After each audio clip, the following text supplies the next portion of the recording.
बंद शिथिल करण्यात आले असले तरी धार्मिक स्थळ, प्रार्थना स्थळ ही बंदच राहतील, त्या बाबतीत ती खुली राहतील असा कोणताही निर्णय घेण्यात आलेला नाही। त्याचवरून कुठेतरी भाविक जे आहेत, नागरिक जे आहेत ते नाराज बघायला मिळतात। आणि याच संदर्भात नाशिकमधून काळाराम मंदिराच्या परिसरातून प्रशांत बाग आपले प्रतिनिधी आपल्या सोबत आहेत, तसंच हरीश दिमोटे शिर्डीतून साईबाबा मंदिर परिसरातून आपल्या सोबत आहेत। सुरुवातीला प्रशांत यांच्याकडे जाऊयात। प्रशांत, काळाराम मंदिराच्या परिसरात काय वातावरण आहे ते आपल्यापर्यंत पोहोचवत होता। खरं तर भाविक नाराज आहेत, त्यांची नाराजी साहजिक आहे। जर इतर गोष्टी खुल्या होत आहेत तर मग मंदिरच बंद का? नक्कीच स्वाती, कारण प्रत्येकाच्या मनात हीच आस आहे की आपल्या भगवंताचं दर्शन असावं। या माध्यमातून मिळणारं मानसिक बळ हे सगळ्यात महत्त्वाचं प्रत्येक भाविकाला वाटतं। प्रत्येकाचं श्रद्धेचं स्थान असेल, कोणतेही प्रार्थना स्थळ का कोणतेही असे ना, पण त्याच्यातनं त्याला मिळतो मानसिक आधार।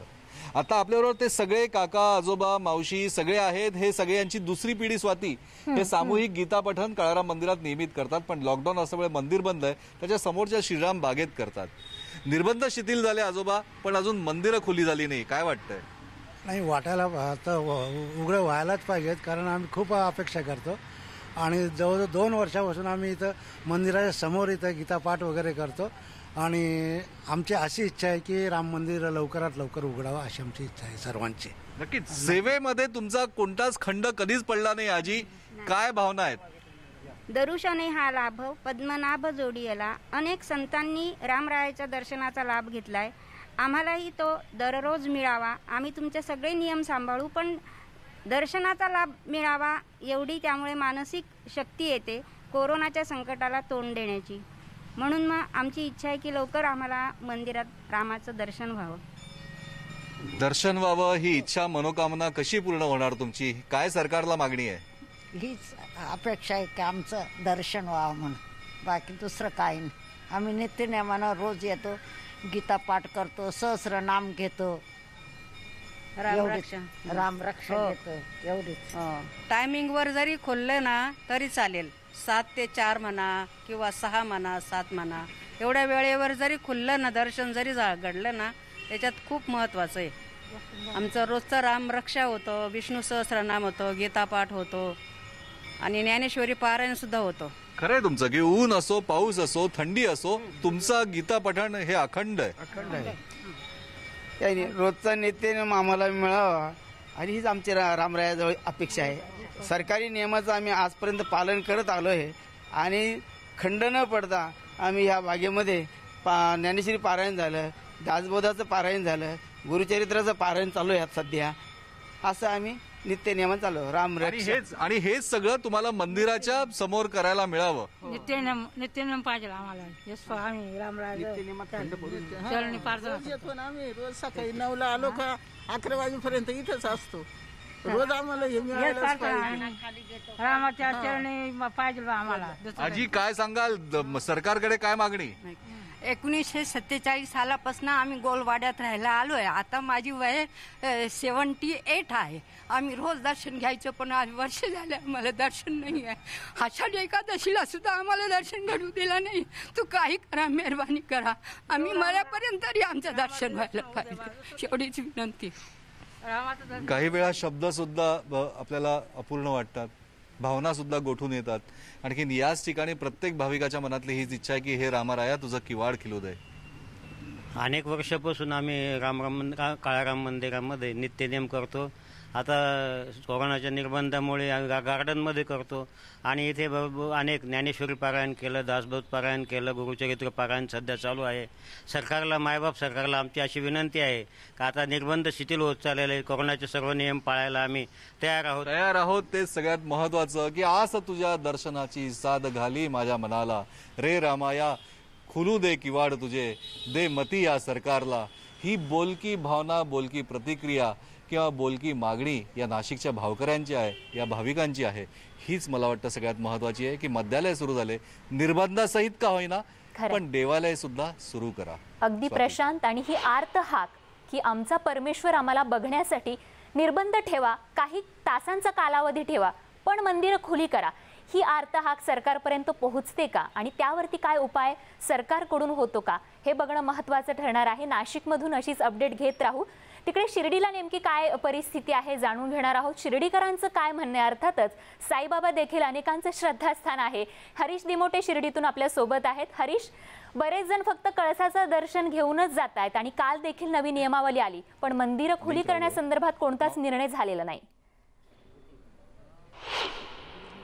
नक्कीच स्वाती, आपण आता जसं नाशिकच्या भक्तांच्या भावना ऐकल्या, अगदी तशाच भावना साई भक्तांच्या आहेत. कारण गेले अनेक महिने साई मंदिर बंद आहे, बाबांचं दर्शन घेता येत नाहीये. शिर्डीतले जे ग्रामस्थ आहेत यांची सुद्धा साईबाबांचं दर्शन घेऊन आपल्या दिवसाची सुरुवात होत असते. मात्र अनेक महिन्यांपासून मंदिर बंद आहे.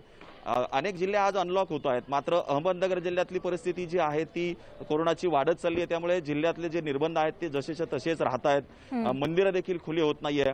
त्यामुळे शिर्डीकरांसह साई भक्त देखील हवालदिल झालेले आहेत. शिर्डीतले व्यवसाय अनेक महिन्यापासून ठप्प आहे. त्यामुळे अगदी कर्जबाजारी हे सगळे झालेले आहेत. आपल्यासोबत काही साई भक्त आहेत, शिर्डीचे नगराध्यक्ष आहेत, हॉटेल असोसिएशनचे अध्यक्ष देखील आहेत. काय परिस्थिती शिर्डीकरांवरती उडवली आहे? तुम्हाला असं वाटतंय की मंदिर सुरू व्हावं?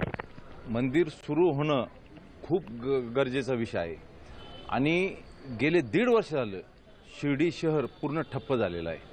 कारण मध्यंतरी जरी राज्य शासनाने 4 महिने मंदिर ओपन केलं असेल, पण ते पण कसं की 5,000 फक्त भाविकांनी दर्शन घ्यावं.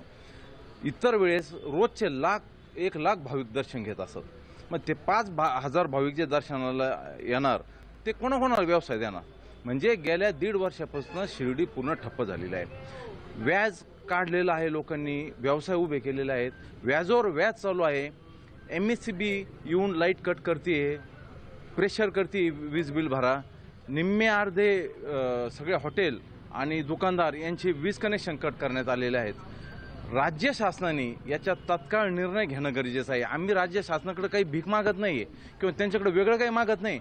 आमची एकच मागणी राज्य शासनाकडं की तुम्ही मंदिर चालू करावं. पण त्याच्या मागे कारण पण आहे ना, इतर राज्यांमध्ये पूर्ण देशाचा जर आपण बघितलं तर इतर राज्यांमध्ये सुद्धा आज सगळीकडे मंदिरं चालू आहेत आणि मग तिकडे करोना नाही का?